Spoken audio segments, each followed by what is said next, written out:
Ó, insensatos Gálatas! Quem foi que os enfeitiçou?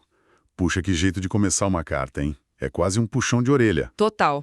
Essa é a pergunta que o apóstolo Paulo faz logo no início do capítulo 3 da carta aos Gálatas, e essa linguagem forte, assim, quase chocada, já entrega o tom de urgência de tudo que a gente vai analisar hoje. Completamente. E ele não tá irritado por um detalhe teológico qualquer, sabe? O que tá em jogo aqui é o coração da mensagem cristã.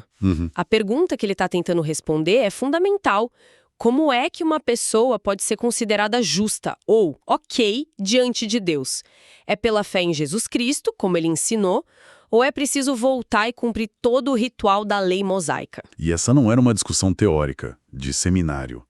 Era um conflito real, que estava rachando a igreja primitiva.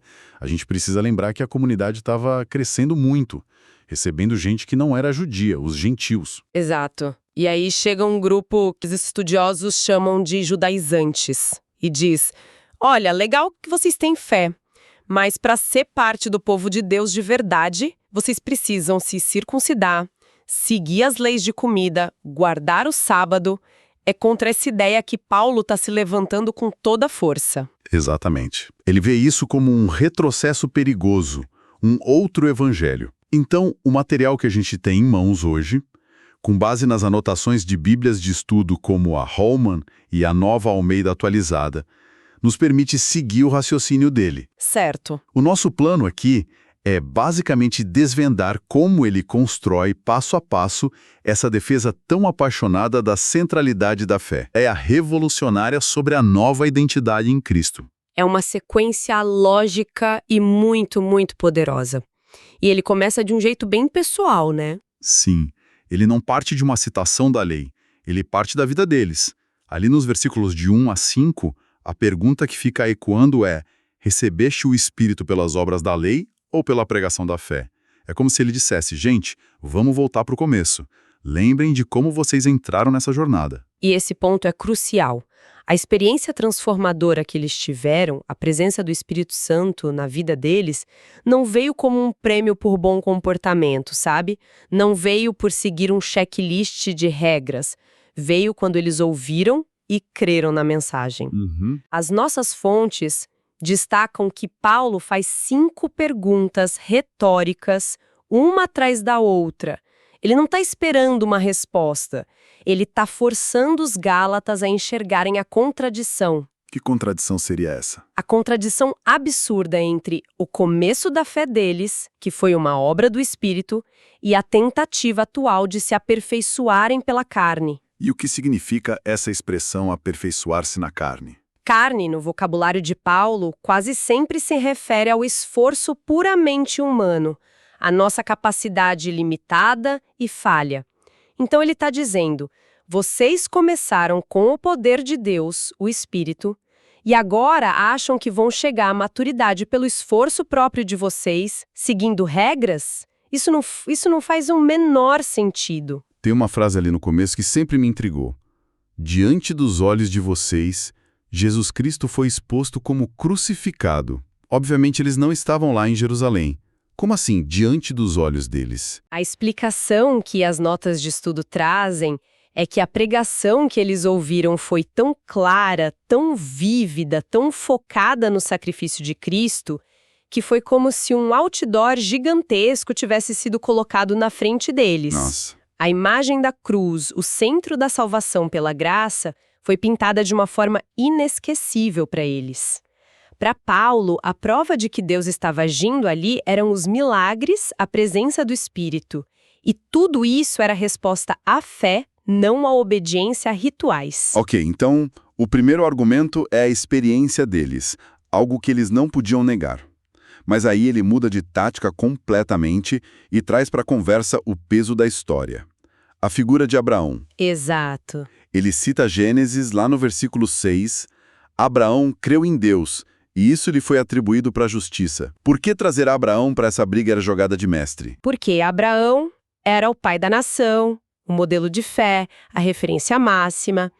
Se os oponentes de Paulo queriam falar de identidade judaica, Paulo dizia: ótimo, vamos falar do pai de todos, Abraão. E aqui ele aponta para algo que, honestamente, vira o jogo todo. A cronologia. A cronologia, como assim? A gente tende a pensar na lei de Moisés como algo que sempre existiu, né? A base de tudo. Mas quando a gente olha a linha do tempo bíblica, tem uma surpresa. As notas que temos ressaltam um ponto demolidor. Abraão foi declarado justo por Deus por causa da sua fé, e as fontes apontam que isso aconteceu 430 anos antes da lei ser entregue a Moisés no Sinai. Espera aí. 430 anos. Isso é mais tempo do que o Brasil existe como nação independente. Exatamente. Então, o modelo original de como se relacionar com Deus, que é Abraão, não tinha nada a ver com cumprir a lei mosaica, porque ela simplesmente não existia ainda. Exato. Esse fato histórico sozinho desmonta o argumento dos judaizantes. Se o patriarca, o fundador, foi justificado só pela fé, então esse sempre foi o plano A de Deus. A lei veio muito depois, o que significa que ela deve ter outro propósito. Que não era ser o caminho para a salvação. Com certeza não. Isso muda toda a perspectiva.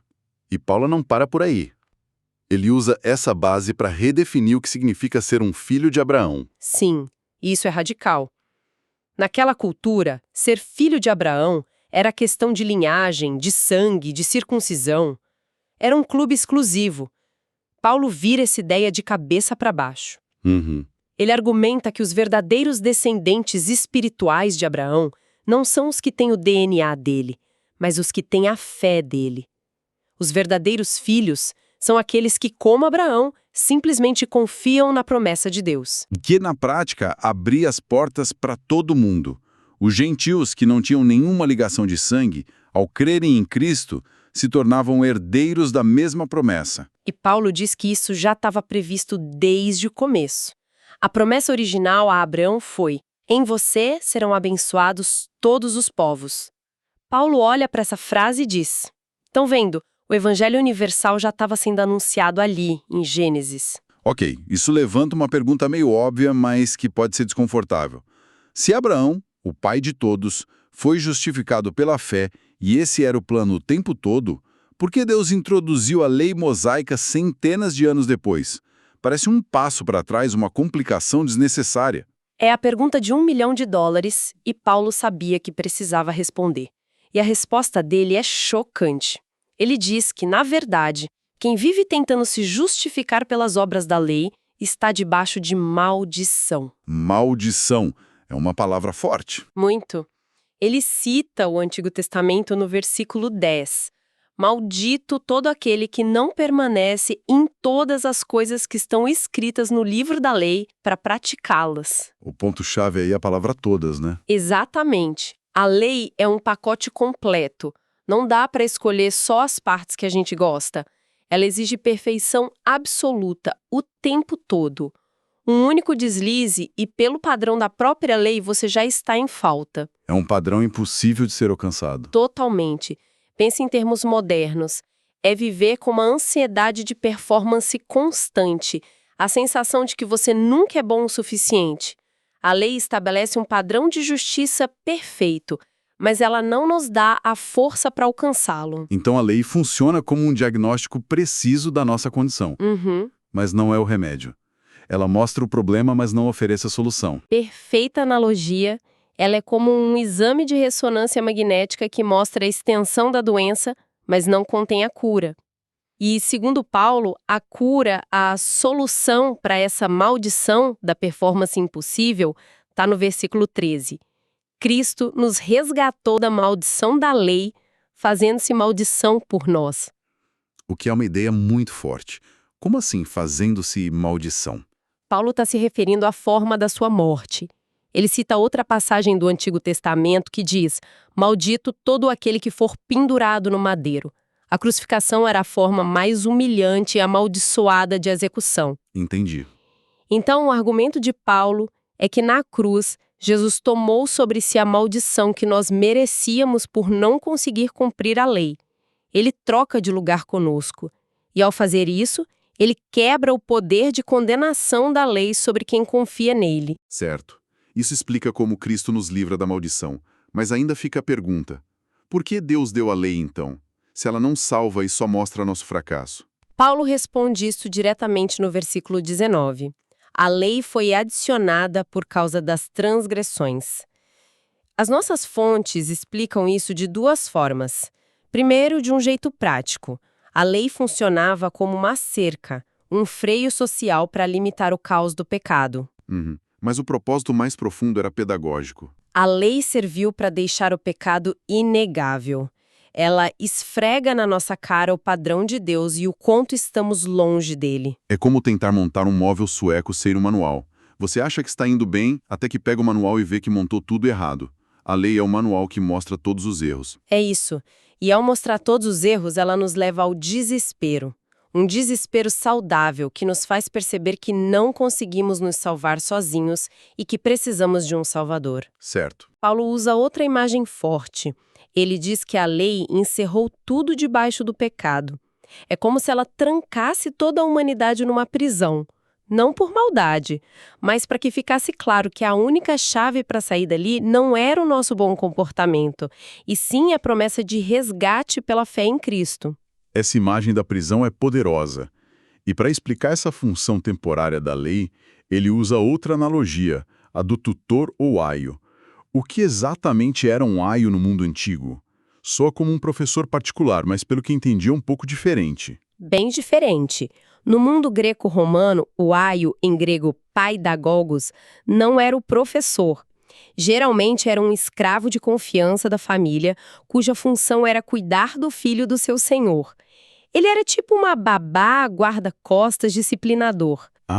Ele levava a criança para a escola, garantia que ela fizesse o dever, a protegia de perigos e a disciplinava. Ele tinha autoridade, mas era uma autoridade temporária, que só durava até a criança atingir a maioridade. Entendi. É como as rodinhas de uma bicicleta. Elas são essenciais no começo, te dão segurança, te impõem limites, mas chega um ponto em que, para você realmente andar de bicicleta com liberdade, elas precisam sair. Analogia perfeita. Ficar com elas para sempre te impede de se tornar um ciclista de verdade. Exato. A lei cumpriu exatamente esse papel de rodinhas para o povo de Deus. Foi um guardião temporário e necessário, mas Paulo declara no versículo 25: mas, depois que veio a fé, já não estamos debaixo do aio. A vinda de Cristo marca o fim da tutela. Chegou a hora de tirar as rodinhas. E o que acontece quando as rodinhas saem? O que muda? Muda tudo. A relação muda de uma criança, sob vigilância, para um filho adulto e herdeiro. Agora, o acesso a Deus é direto, pela fé, não mais mediado por um sistema de regras. E é essa transição para a maturidade espiritual que leva Paulo à sua conclusão mais explosiva e transformadora de todo o capítulo. O famoso versículo 28. Nisto não há judeu, nem grego, não há servo nem livre, não há macho nem fêmea, porque todos vós sois um em Cristo Jesus. Exato.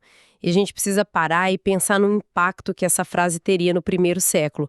Ele está simplesmente demolindo as 3 principais barreiras que definiam a identidade de uma pessoa naquela sociedade. Espera um pouco. Então, no final de toda essa argumentação sobre lei, fé e Abraão, ele aterriza num ponto que é socialmente revolucionário. Precisamente. Ele não está falando só do que acontece dentro da pessoa, mas sobre como a comunidade deve funcionar. Com certeza. Primeiro, a barreira étnica e religiosa, judeu nem grego, o muro que separava o povo escolhido do resto do mundo, demolido. Depois, a barreira socioeconômica, escravo nem livre. Em uma sociedade onde a diferença entre ser livre e escravo era um abismo, Paulo diz que, em Cristo, esse status é irrelevante. Uau! E por fim, talvez a mais chocante para a época, a barreira de gênero, macho nem fêmea.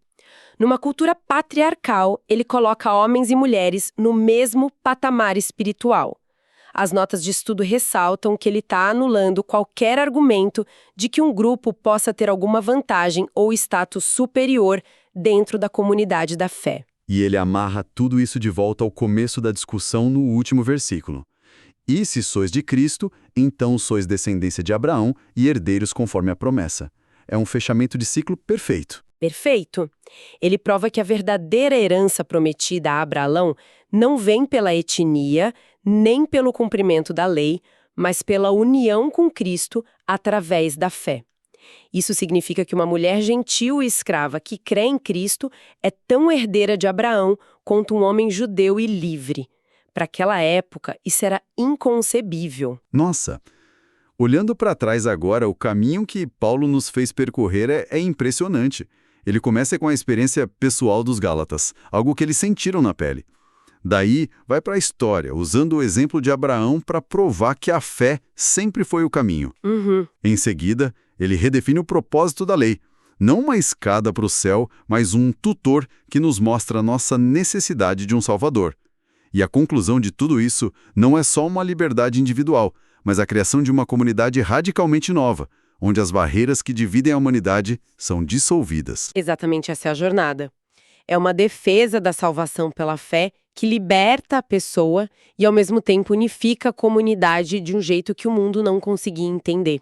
E essa lógica toda nos deixa com uma reflexão final, quase uma provocação. Sim, a declaração de que não há judeu nem grego, servo nem livre, macho nem fêmea, subvertia as categorias mais básicas de identidade do mundo antigo. Era uma bomba social. E isso nos força a fazer uma pergunta. Qual seria? Se o princípio central do Evangelho é que a nossa unidade em Cristo é mais fundamental do que as divisões mais profundas daquela sociedade, quais são as divisões do nosso tempo que esse mesmo princípio nos desafia a reexaminar? Quais são os nossos judeu e grego, os nossos escravo e livre, as barreiras culturais, políticas ou ideológicas que nós consideramos intransponíveis, mas que, à luz deste princípio, talvez não sejam tão absolutas quanto pensamos?